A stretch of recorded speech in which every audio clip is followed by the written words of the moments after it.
welcome to Awake Ones. I'm Alexandra Wenman. I'm Lorraine Flaherty. And I'm Sally Poinsetner. And today we're going to be talking about a really exciting topic, one that Lorraine is an adept in. We're going to be talking about past lives today. And so Lorraine, can you kick us off? Tell us a little bit about your experience of past lives, because you have something like more than 20 years experience in this topic. So yeah, well, and in fact, actually, I mean, it's probably even more than 20 years really, because there was a lot of experiences of my own as a child remembering past lives, so I had a great belief in it anyway, except that I thought it was my imagination, as of course many of us often do. But I read lots and lots of books about it, and particularly I remember as a teenager reading some books by Shirley MacLaine, which the actress, which really blew me away, because I hadn't realised she was really spiritual, and she'd been doing lots of research into healing, and there were lots of challenges. There was a particular challenging relationship that she'd had, I think it was with a Russian guy or something, and it was a real love-hate relationship, like they wanted to be together but they couldn't be together, and then they couldn't be apart, and it was really turbulent. And sounds in the like end, a film. yeah. And she ended up in one of the books going off to the desert, and I think it was either in Mexico or Santa Fe, which interestingly was we've got a bit of a road trip to the States coming up. But she went off with a shaman, and she literally just went out and went into meditation and was asking the question of what was the reason behind this really turbulent relationship, and it turned out to be a past life connection. And it was an incredible story about them having been lovers, and I think she was from the wealthy kind of part of town, and he wasn't, and so they couldn't be together, their families wouldn't let them, but it was this ongoing struggle. And I remember even then thinking, wow, that really explains a lot. I wonder if that explains some of the crazy stuff that goes on in my life. And so it'd always been hovering around in the background of my awareness. And then when I started training at the London College of Psychic Studies many years ago, I wasn't actually doing specific past life work, but a lot of the mediumship courses or the meditation courses involved going into different meditation states. And I remember one of them was called the Tibetan Wheel of Life. So we would meditate, imagine that we were on the wheel, and in the meditation we would travel down one of the spokes. And it wasn't particularly suggested, everybody was having different experiences, but I kept popping into these past lives. So I remember one really distinctly as being the medicine woman for a Native American Indian tribe, which was amazing. And that one I visited 3 different times at different ages. So I went in as a child, as a young girl who was part of the tribe, but was really kind of on par with the young men. So I was brilliant at horse riding and with a bow and arrow. And You're Moana. And of course, when it came for the rite of passage for the young men to become the warriors, I was all geared up, because it was, again, it would be like a day of trials, competitions and stuff. And I was really geared up to do it when the chief actually pulled me to one side and said, no, you can't do that because you're a girl. And I said, but I'm better than them. And he said, doesn't matter, you're still a girl, so you can't. It's not part of the tribal tradition. And also, we have a different role for you. There's something much more important that you have to do. And I remember sulking, really being devastated.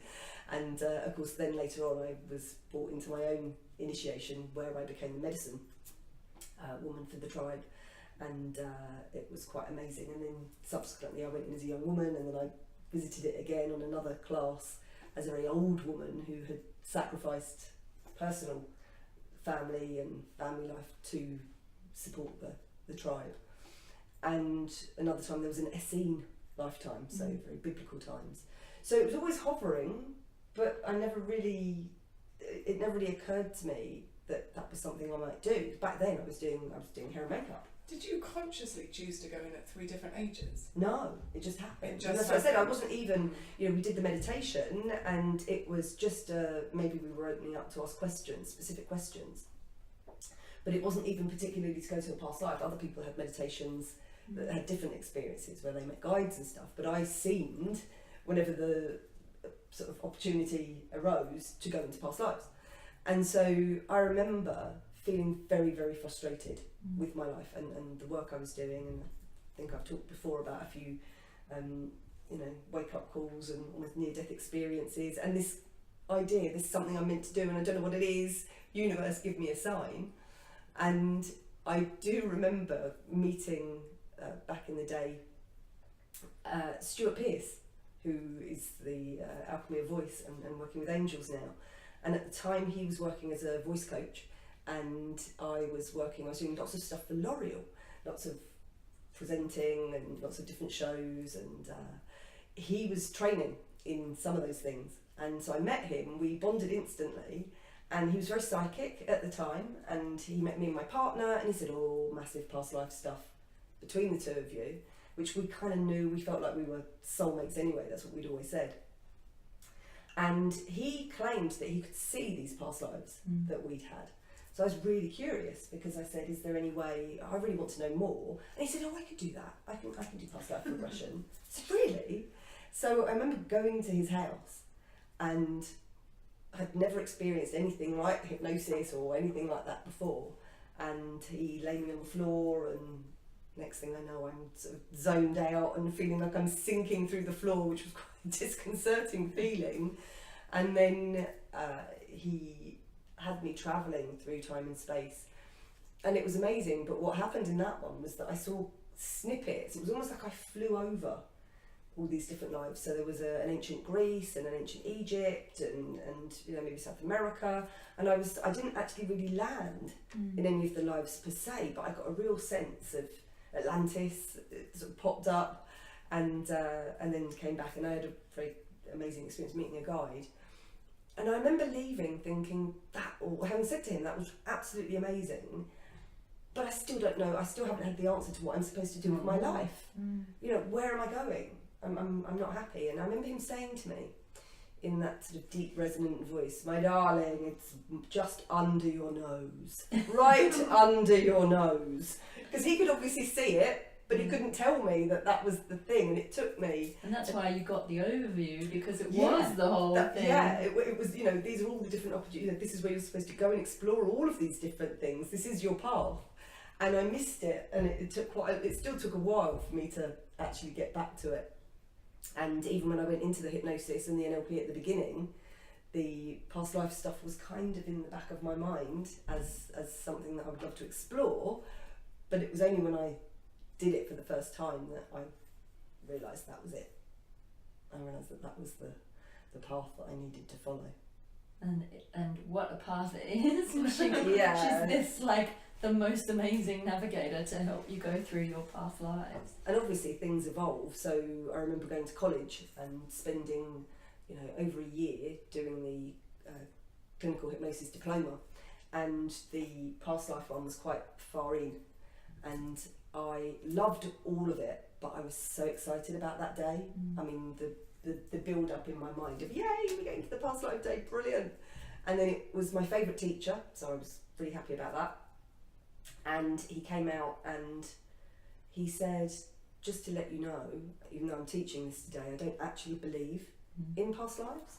He said, I think it's a metaphor that your mind has created in order to help you to understand something from a dissociated perspective. I remember being absolutely devastated, because he had a point, and I still to this day will say that to my clients, that it is a possibility, that it is just something that, is a fabrication.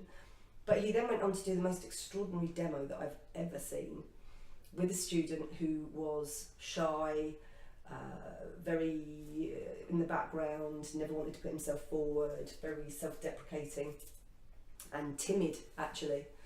And in the experience, he went into a lifetime as a young woman who'd come from a very wealthy Victorian family and was dissatisfied and didn't want to just be a wife or taken care of. So she ran away. She wanted to become a nurse, and she ran away on a boat to Africa.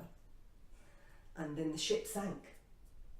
And it was the most detailed description of the boat and the cabin and the walnut and the walls, and so detailed. And this person died feeling like she'd failed everybody. because she'd let her family down because they were distraught that she'd left. She hadn't actually helped anybody because she never made it. And so that energy of, I'm a failure, what's the point? I've just let everybody down, had stayed. And then in the healing part, as this person floated up and out and kind of got to the spirit realms, and the teacher was asking questions about, you know, what was the learning and what was the purpose of it. The purpose of that life was to see whether or not she would be prepared to follow her own path, to do what was right for her, no matter what anybody else said, that she would just literally follow her own dreams and her own wishes. So it was actually irrelevant whether she had helped anybody or not. The soul's test was, would she commit and do what was right for her? So there was this huge moment of, oh, but I did that. And then you could see this complete shift, this complete change in this person already. And in this acknowledgement that that had been fulfilled, it was almost like, okay, now I need to make sure that I make up for it. Now I need to make sure that in this life I do whatever is necessary to make up for that life that didn't get fulfilled. And when this guy came out of the trance, he was like a new person. Suddenly he was confident, he was determined, he was on it. And I remember saying to my teacher afterwards, how can you deny that that was actually a real experience? Because he was sobbing and, you know, there was such a release of emotion. So interestingly, me and my tutor had a big debate after that, and I think maybe by me actually challenging his beliefs and where they'd come from, I think I might have shifted him to believing more in the possibilities. It is a really interesting perspective, because this is something you and I have talked about quite a lot, about how past lives are only in the past from our human perspective here, but actually we are tuned into a bigger consciousness, and we're all connected to that Akashic field, or whether you want to call it the unity consciousness or the multidimensional, which we're going to do another video on shortly. But there is that debate, because some of these memories, if they're, I believe, if they're your memories, if it's your lifetime, they are like real memories. You're there, it's tangible, you feel it, you see it, you know that you were there. And I do believe that it's if it's your past life, it's that facet, your facet of that oneness that is having that experience. But whether or not you've kind of just dipped in and had a part of that experience, or whether you've lived out that entire lifetime, the memories are so real, and they do translate into what's going on in your life here now. Like I'm kind of do things the opposite way to Lorraine, so I tend to see other people's past lives as well as my own, and I think that just started happening for me kind of accidentally with all the therapy work that I was doing, and I kind of came at it more from a position of wanting to explore consciousness and work with guides, and it was through opening up and expanding my conscious awareness that I started to have my own past life memories just surface, and I became more aware of who I am and what I am, and they're absolutely real. Each memory, it because it comes with emotional attachment, I think, is what makes it so real. And what I find in myself and a lot of my clients is that sometimes you're having emotions or an emotional experience that can't be quantified by what's going on in this lifetime. Like you might have repressed rage going on and nothing's happened in this life, you know, or feeling like you've been abused and nothing's happened in this life that could quantify it. And these are all things that are surfacing, and they might not be surfacing through your, you know, your rational, logical memory. You might not know what it is, but you might be really feeling emotions. And that's where looking at the past lives comes in so handy. I think it really can help to transform you. So Sally, what's your experience of past lives? So my husband, Andy, he did a past life with you. Yes. And he then came to do an inner child, and he ended up doing another past life with you. And the stories that he came home with were so random. Yes. Random. Yeah. You can't make it up, can you? You could make it up, but why would you? Exactly. You'd make up something elaborate and extravagant and all glamorous, or you know, something to tell your friends about. Yes. And it was just so off-piste to what he came back with. And I kept saying to you, I don't need a past life, I don't need a past life. I've got enough problems in this life. Deal with this life first. Yeah, just really got to sort this life out. And when we did the past life, it was just so... I mean, it was just boring. It was dull. Mundane Really, is probably... No, boring. It was boring. It always as a story. translates back to here, though, doesn't it? Yeah. So it will And always that was the thing. be relevant to your life now. And that's But it was all really about the ultimate loss. I mean, that was what that lifetime was about. But the story and the path to get to that point in the session. Yeah. I mean, why I wouldn't make it up. No, but it was, but that was the thing. And am I allowed to talk about some of the details of it? Yeah. So, you were a young man growing up in a very isolated Very isolated area, and Well, I'd only met one person in my whole life. so And that was parents had already died, so you've been raised by a grandmother in a house in the middle of nowhere. Yeah. So it was very Spartan and sparse, and you stayed there until then she died, didn't she? She died. And she died, so you were actually on your own. But I didn't know about death I never met anyone apart from her in the whole life. I never talked to another person. No, so obviously not even understanding what that was. So there was that loss, and then there was that thing of not knowing anything outside. So do you stay? Do you go? And eventually you decided to leave, didn't you? Yeah, I think I stayed there with her for 3-4 days or so, and I never cried. And you were about 12, weren't I was you? 12. About 12 years old. I never cried at the grandmother time. died. Yeah. You got all that. She let it all out in the session. Which is, the catharsis part of it is the bit that is helpful, because people do get to release the emotions that they didn't get to experience properly. But whenever I've been going to funerals, I'd say one of my Achilles heels is grief. It always has been. And I'd go to funerals, and there was someone's funeral we went to. I'd never met the person, and I wasn't keen on the person that was related to that person who we knew. I had no reason to be upset at this funeral. And I'm an empath, so I was kind of feeling everyone's pain. People, great British grief, let's all suppress it. Hold that in. And, it was so inappropriate. I was sitting there, and as I breathed in, this noise came from the depths of my soul. And it was deathly quiet. And this noise went as I breathed in, and it got louder and louder, and I clasped my hands over my mouth. I was so embarrassed. My husband looks at me like, are you kidding? Are you kidding me? The voice from the dead. And I had to leave. I had to go and wait outside for the rest of the service because I was so overcome with grief. Yeah. I never met the person, I had no reason to be. It was completely inappropriate.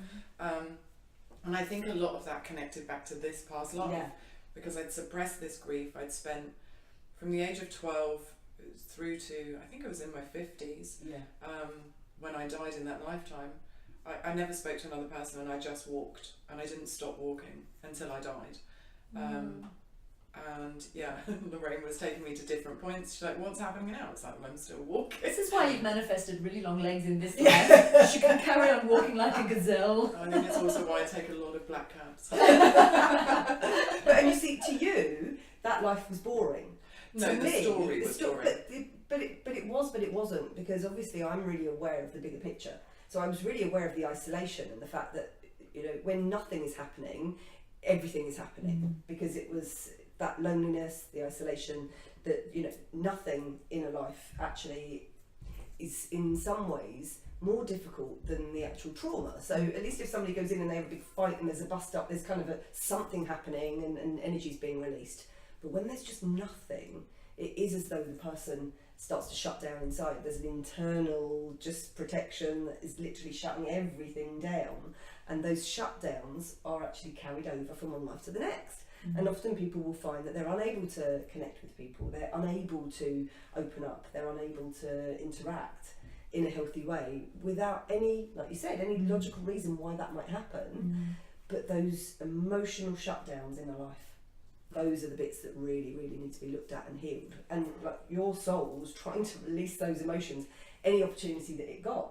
So if you went to a funeral or you went somewhere where you had permission, where it was okay to feel those emotions and the lid came off just a little bit, outlet was going to come, because higher self is always looking for an outlet. You know, it's why people get emotional when they've had alcohol, or when they watch a movie, or when there's any reason, any excuse for those emotions to bubble up. Higher self will always say, look, there's an outlet. Out it comes. And that's, I think we really need to acknowledge the importance of the therapeutic healing side of Absolutely. past lives. Like, a lot of people think that doing a past life regression is a bit like just going in and seeing who you were. Yeah.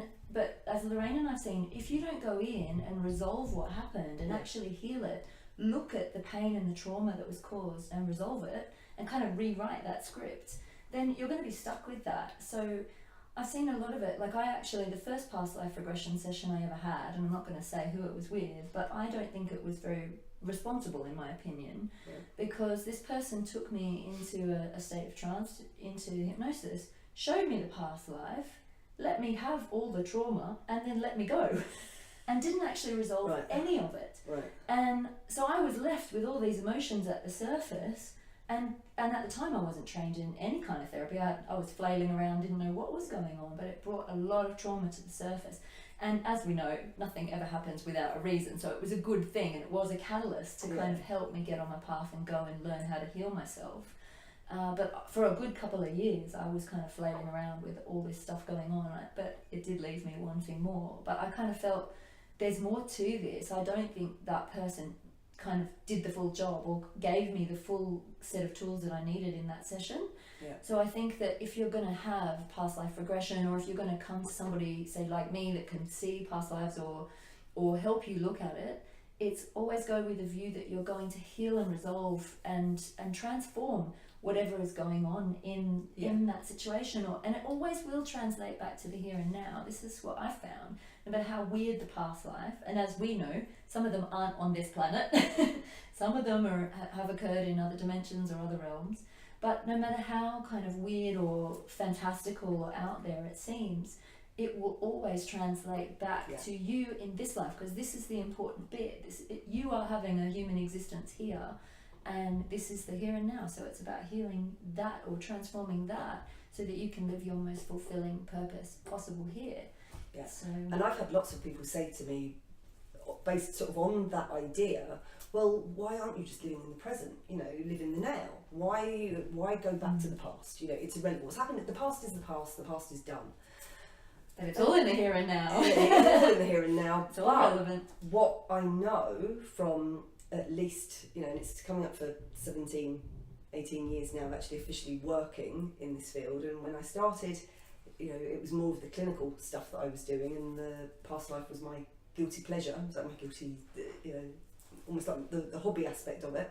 But then I started to realise, working with my clients, that the ones that I was doing the past life stuff with, and the healing on that level, were getting way more effect, way more positive changes and incredible healing from it than the average stuff. So of course, you know, my work has shifted over to that side so much more. But the way I see it is that it's like housekeeping. You know, I would say it's a bit like doing feng shui for the soul. Sort of, you know, kind of how I describe what I'm doing, because if you don't go in and spend a few hours of your life to actually take care of the stuff that's going on behind the scenes, and the emotional stuff and the energies, the emotions that are trapped and stuck, if you don't deal with that, it is actually going to affect the present moment. It's going to affect everything that you do. If there are stuck beliefs, if there are fears, if there are anxieties, if there are things that have been carried over from another lifetime that haven't been resolved or finished, then you're going to be sent challenges that will reflect that until you actually fix it, until you resolve it. So since we did that session, have you noticed any differences in that emotional response to things? Yeah, I haven't been to a Like, person's funeral that I don't know to see if it will trigger. But you know, when I've watched stuff, or you know, I don't watch that much TV, but if I'm watching something and someone's got pain in them, I will channel that, and I just feel overwhelmed and be like, gosh, that person's in so much pain. Andy thinks I'm bonkers because I can just burst into tears for the person. High five, sister. And that hasn't been happening with death-related situations. Right. And it was funny that, you know, your intention and my intention was not to go and do No, that wasn't it at all. this past life. So as you were saying, go into it with a mindset of healing. I think it's going to take you that way anyway because your intention was to take us to Egypt. That's right, yes. And have a past life delve around, which obviously we still in the need to Valley do. of the Kings. You'll always go into the most relevant one though, the thing that's sort of hovering at the surface. Absolutely. And I would like to go back to Sirius and have a mooch round and see what was going on there. And I just ended up going to a walking, lonely, painful life because I needed that healing. You needed that healing. And now you've cleared that layer. Yeah. One of the things about the now moment and the present that we were talking about is that it is all now. Like past lives, as we were saying, they're only in the past from this perspective. Yeah, only on the linear earth only on the linear plane. perspective. So what's happening to a lot of us just naturally anyway, without us even trying, is our conscious awareness is expanding so that the self is becoming much more than we think we are. So it's something that I call the eternal now. It's all in the now, so it's all relevant, and you can't kind of go, oh, I must stay in the now, I must stay in the now, because then you can suppress some of what's going on. You know, it's coming into your awareness because it's relevant, because it is now, because it's affecting you now. And I think that's really important to remember. But I think it can be frustrating, kind of, because it's like I want to go and explore this one, and then the thing that's most relevant to you will just pop up. Yeah. Or you might set an intention, but then as part of that intention, something that you're not expecting might just throw itself into the mix. Yeah. So. And I always tell people to expect the unexpected when you're doing that work, because as the guide, which is what I consider myself to be, but like the GPS when I'm guiding somebody on that journey. So I'm driving, but like any good GPS, you trust that it's the higher self of the person driving, who's actually in the chair, that knows exactly where they need to go. So sometimes you have to be prepared to reroute very quickly. So sometimes there's a different choice. I mean, I even remember having it myself many years ago. I was going to Egypt, which actually we need to talk about. We have an Egypt retreat coming up, which will be happening in April of this year. And a past life that we could talk about. Yes, and more stuff. So I was going for the first time to the pyramids, and I had a very, very intense claustrophobia of tunnels. And so every time I'd seen anything linked to the pyramids, even though it was probably one of the top places in my remit that I wanted to go to, I was slightly terrified. So I knew I'd been avoiding it to a degree. And I'd been doing my NLP and hypnosis training, so I asked a friend of mine the week before, could you please do a session with me, because I really need to fix this claustrophobia. I can't be stuck in a tunnel freaking out. So he tried everything. He tried NLP, he tried some hypnosis, he tried doing parts work, he was doing all these different things. Nothing was shifting it. In the end, he checked with my higher mind. We use ideomotor signals, so a finger lifts for yes and one for no. So he checked, and he said, does this come from another lifetime? And it was waggling madly. yes, it's another life. Yes. And he had no experience in doing past lives, but I had done them on him, so I wrote him out this very specific list of what to do, and just trusted that I would then be able to take over if I needed to. And I just remember very distinctly, he took me into the trance, and he took me to a place where there was a corridor with lots of different doorways. And he said, now I want you to find the doorway that's linked to your claustrophobia. And I could see it. I knew exactly which one it was. It was right in front of me. But up to the left, I could see a doorway that had beautiful carvings and Egyptian statues and marble, these different columns in it. I want that one. I want to go to that one. So I went into the other one because, obviously, because you would. And bless him, I remember all the way through, because you're very literal in the answers that you give in the past life work. So because you're so in that experience, you're not really so much thinking from your own perspective. So he kept saying to me every time something happened, are you in a really small space? He'd say, no, because I wasn't in the claustrophobia life. And so bless him, he was getting confused because he couldn't work out where the link was, because there wasn't one. And then pick your own adventure. I did pick my own adventure, and it was an incredible life, and maybe we'll talk about it another day, but I may write about it in my book. It was it was fantastic, but had no relevance. So of course I ended up, and there was no time then to do any other work. So I ended up going to Egypt, and I thought, oh, I'm a therapist. I know NLP. I'll be fine. There'll be no problem. I'll just deal with it. I'll just stay present. I'll stay focused. It'll all be good. So I planned it. I rehearsed it all in my mind. I'd seen on TV what the entrance to the pyramid was like. So I rehearsed it every day before I went to sleep. I would see myself get out of the bus, and I'd walk up to the pyramid, up the steps, in through the chamber, up into the king's chamber.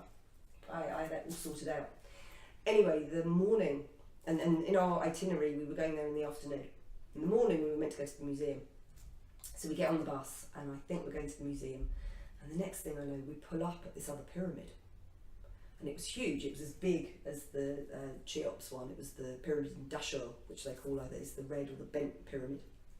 And I said, what are we doing? What are we doing here? This is not the pyramid I have ordered. And they said, oh, we've just been, this was on a military site. They've just opened it up. They've just given people access to it. So what am I going to do? And I'm like, no, you don't understand. You don't understand. I haven't practiced for this. I haven't practiced. I'm not ready. And I was on a trip with a load of, they were mainly German, and they were all NLP practitioners. That's how I met them. And so I thought, I can't look like a wuss. I can't, because they will think of me as this, I'm this NLP assistant, and I'm supposed to be really cool. I thought, right, okay, just get a grip, breathe. That's all you have to do. Breathe, stay focused. You'll be fine. So we get to the pyramid, and there is this tiny little opening that you can't even walk into. You have to turn round and slide in backwards. And there's this, at this angle, there are planks of wood. And every 10 or so feet there's a little plank of wood that runs along. So you slide down, face down into this thing, because there's no room to stand up. So you slide face down until your feet hit another plank of wood. And there are tiny little light bulbs that are like being tipped from one coffin to another, really, isn't it? and then you slide down the next bit, and I thought, oh my God. Anyway, I stayed focused. And I'm breathing, and I'm thinking, don't think about where you are or the environment. Just look at the wood that's in front of you and just breathe. And then I go down to the next bit, and I'm staying calm, and I go down to the next bit, and I'm thinking, this is good, I'm okay, I'm in control. And the next thing, one of the guys on the trip had reached the bottom of the tunnel, which might have been 60 foot long, maybe. Lost it, and started screaming like a banshee, I've got to get out, let me out. And then he crawled up through our bodies and flattened me into the wooden thing, and then I can't breathe. And then, with his screaming and his hysteria, I just went into the biggest meltdown of my life. All the things Sorry to laugh. I know. It's not often she goes into meltdown. It She's doesn't happen. often very kind of together, Lorraine. God. And it was the weirdest thing, because I lost all sense of, it was a proper blackout, and I didn't know what was up, what was down, what was real, I'd just gone. I was lost. I just literally, all I can say is my brain literally melted down, and I could feel myself like, oh, it's like floating through whatever. And then all of a sudden this little voice in the back of my head went, how long have you waited to come to Egypt and explore these pyramids? How important is this to you? How much time did you actually spend living in Egypt in your other lifetimes? Get a grip. It's just the weirdest moment, because all of a sudden it was like, hell yeah, excuse me, I'm not going to let fear or anything stop me from having this incredible experience, so I'm on it. Anyway, next thing I ran. I literally threw myself down, because everybody had gone by now. I threw myself down to the bottom, and then I was crawling through tunnels that were this high that you couldn't even get your backpack through. On my hands and knees getting in, and I got to the inner chamber, and you have to go upstairs and down and round, and finally got in, and I sang like that release. I howled. I was bawling my eyes out, but it was victory, and it was relief, and it was just the overcoming of something that had been a limitation. Initiation. And it was an initiation. It was a proper initiation. And then I got into this chamber and I was like, whoa, this is really amazing, but actually it looks way too familiar. And it feels way too familiar. So, obviously that opened up a whole load of past life memories, but I think we probably need to do another whole show about Egypt. I was just thinking we're going to need a part 2. If I've got a question for Sally in a minute, but if you want to know more about, there's a past life, well, a few past lives that Lorraine and I have shared, and we actually did an interview about this. Yeah. So if you want more information on the very special past life that Laurie and I shared in Egypt, the very first interview on the Alexandra Wenman show on YouTube, you can go and check that out, and you can hear all about our adventures in Egypt. But I want to know from Sally, so you talked about wanting to know more about Sirius, and wanting to know more about Egypt. Are there any other particular periods in history that you feel you've had a past life that you'd like to go in and explore? If you had a bucket list, it's like tour guide, isn't it? It's like time travel. Where would you like to go in your past life explorations? I always kind of drawn towards that period drama. You know, the 1800s, Yeah. the big bustle, Oh, dresses. okay. I'm always drawn towards that period. Also, the 1920s and 30s is a very strong pull for me. I actually live in a 1930s grade 2 listed Art Deco place with all the original Art Deco. I'm very drawn to that. But probably more drawn to Sirius than anything else. I'm drawn to the Egypt connection because we've all been brought together. Yeah. You and I were talking about it, and there's just too many things. There's just too many things to not want to look into it. But Sirius would be. Because that came up in our session really strong. It's come up whenever I've, even if I've been for readings, it's come up that I've gone off and, that the projects that I've done and that I'm Syrian, and when people have been interacting with my guides, I've always been asked whether I'm Syrian. It's like, will you tell me? We're not talking about Syria No, here, not Syria. by the way. This is the first Sirius, the star system. and that is the thing. The first time it happened, I was like, from Syria? Yes. I'm a Syrian refugee. Sirius. Is that the lifetimes that people are exploring, as you said, nowadays, when I first started, they tended to be quite earth-based and quite practical. But oftentimes people are exploring now further out lifetimes and lifetimes from other dimensions and other planets, and that's really exciting that it is opening up the different levels of who we are, and it's all relevant. And I think it makes me chuckle when people say, are there other beings out there? Oh my God, Are well, we the did one. only ones in the universe? Do you remember my abduction one? So we had one where I was human. I was in somewhere in Middle America. Yeah. And I was this young girl, and it was the most vivid thing I've ever seen. And I was abducted in the middle of the night, and I was in stasis. My body was frozen, and I'm in this ship, and I can see all these other bipedal, two-legged, humanoid kind of beings, but they weren't human. There were other humans, but it was this vast ship that was like an open cavern, and there were all these bodies just frozen in stasis. Like, we were all aware of each other, but we were stuck.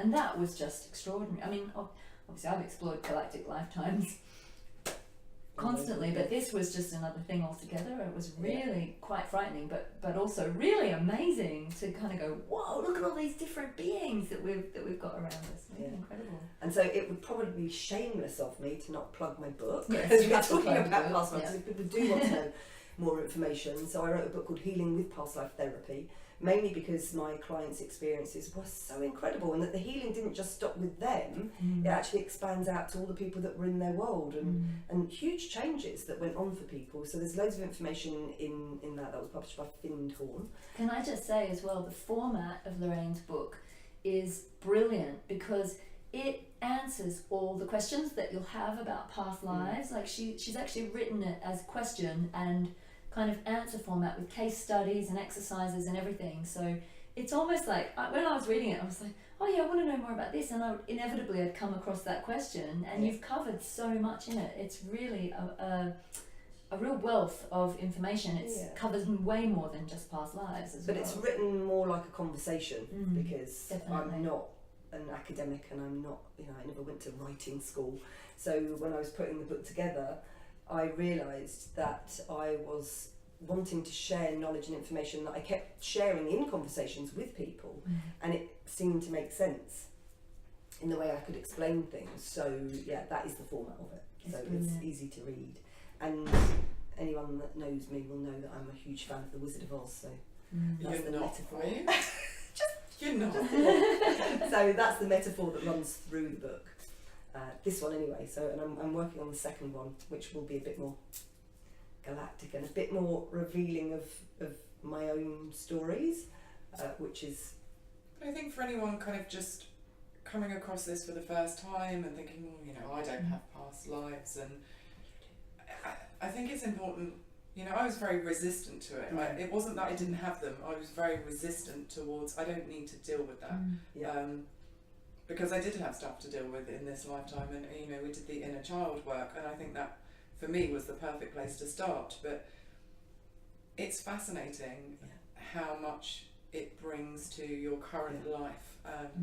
I know that a lot of people, you know, my background has been in business, and a lot of very high level people, they do this as part and parcel of their role in business, because they want to have the upper hand. They Absolutely. Want to have that one step ahead of their competitor.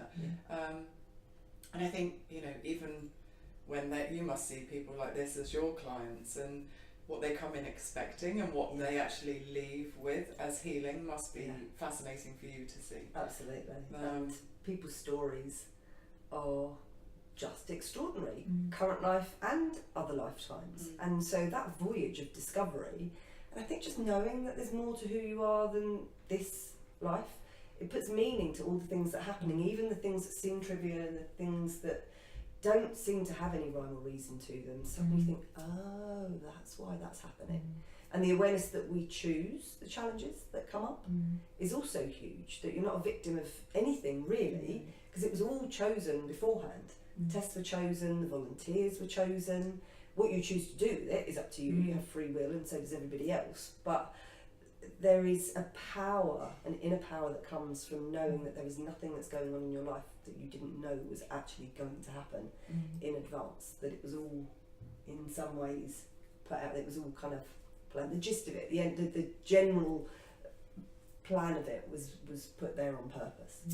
And you're right, it's not all just about clearing either, is it? It's about bringing back or harnessing the higher wisdom and the knowledge that you gained in those lifetimes and coming back with the gifts as well. So it's like almost going digging for buried treasure. Absolutely. In those past lives. And that's the thing where sometimes it is okay to just go in. If you're doing therapeutic work, then you always need to go in and find the resolution and find out what was at the cause and you know what was supposed to be learned. But the only time I do say that going in and just seeing who you were in another lifetime is okay is if you're going into the good lives. You know, those ones you can go into and just have a rummage around and then go and step back into the ones. I was the queen. where you knew love and joy and abundance and you know, it's almost, sometimes I take people into the opposite of the challenge that they're having. So if they're feeling unconfident and you know they don't have clarity and they don't know where they're going, you put them into a lifetime where they were absolutely focused and absolutely on it, and it re-engages that actual element or aspect of their personality. So that can be a nice way of doing it. Would there be someone this is their first life? Well, so, and again, you mentioned that a little bit earlier. So on the earth plane, time is linear. In the spirit realms, all lifetimes happen at the same time. There's no time is different. It doesn't work in the same way. It's kind of cyclical, but it's all existing at the same time. There is a possibility that somebody might be on their first lifetime in the earth plane because they may have lived their lives somewhere else. But it would be very unlikely that a soul that had decided to separate off from, you know, the source, the bigger pool. I always think of it as like an ocean and a drop comes down to have experiences. It would be quite unlikely that soul energy would come down and just have one experience. So yeah, absolutely, and I think we've both met people along the way that you think, you haven't been here before. I mean, you've got to start somewhere, right? Yeah, you've got to start somewhere, but it's, so it is possible that people may only have one lifetime on the earth plane. They might come here and go, I'm not doing that again. I'm just going to go to other dimensions and other realms where it's easier. Because let's face it, the earth plane, I think, due to the nature of the amount of free will that we have and the spectrum of the experiences that we can have from the most highest blissful, euphoric, beautiful states to the downright deep despair, hatred and anger, and it's vast, and you don't get that in my experience in those other realms and dimensions. So when I've gone there to visit other places, it tends to be a little bit more neutral. Even the spirit realms, place where we go when we die, it's beautiful and it's a reunion and it's wonderful to be reunited with everybody, but there's not a lot that happens. And I think that if you're any kind of being who wants challenge and to grow and to, this is earth plane, this is the place to do it. And I was going to say as well, some of these galactic lifetimes or interdimensional lifetimes that we explore, we only know as much as we think we know. And sometimes I kind of go, we've been talking about them as other lifetimes more than anything, because some of these galactic higher vibration lifetimes, they might be in the future, but because it's all so multi-dimensional and eternal now, you might be having an experience of yourself as a more highly evolved soul further down the line, and you're going in, you don't know necessarily if it's a past life, a future life, life between lives, a parallel life. And I see so much of this, the timelines are all blurring into one now, the more aware we're becoming. It's really phenomenal. And I love throwing questions at myself like that, and my brain goes, what? It's brilliant, because it's the more we kind of ask questions and keep going, hang on, does that make sense? Could that be a possibility? We've seen where souls have split and had multiple lifetimes on the earth plane at once. At the same time. So this is like, it's just endless and it's infinite. And and the more you question and you kind of boggle your brain, the more you are expanding your consciousness. It's nonsense. It's like Dr. Zeus. It will always make you go, what? That doesn't make sense. But maybe it does. So on that note, I think we may have... we could talk about this forever. Throw the multi-dimensional hat in the ring. So thank you guys for this marvellous conversation. And I just want to say, if there's any topics that you guys would like us to cover on Awake Ones, we are always open to topics to converse about, to talk about. We have so much fun filming these videos, and we just want to, we've got more to learn. The more conversations we have, we learn from each other. So if you would like to just reply or add a comment below this video so that we can maybe cover, if there's something we don't know about, we'll make it our business to find out and, to discuss it. So we'd love to be more interactive with our viewers. So and just to say thank you so much for watching this video on Past Lives. Thanks for watching.